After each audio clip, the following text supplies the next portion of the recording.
வெற்றிலை பிரசன்னம் கேரளா சக்குளத்துக்காவு பகவதி அம்மன் கோவில்ல கொடுக்கக்கூடிய ஒரு பிரசன்னம் தான் இது. இது ஏதோ சாப்பிடக்கூடிய பிரசாதமோ அல்லது சாமி வந்து குறிசொல்லக்கூடிய அருள்வாக்கோ கிடையாது. இது ஒரு சாஸ்திரமும் கணிதமும் கலந்த ஜோதிட முறை.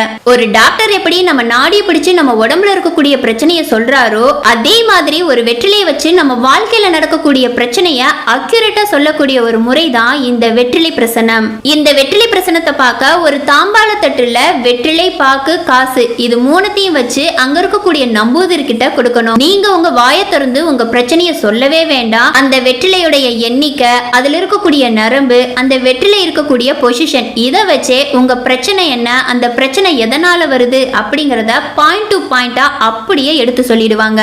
பிரச்சனைய சொல்றதோட மட்டும் விடாம அந்த பிரச்சனைக்கான எளிய பரிகாரங்களையும் சொல்லிடுவாங்க.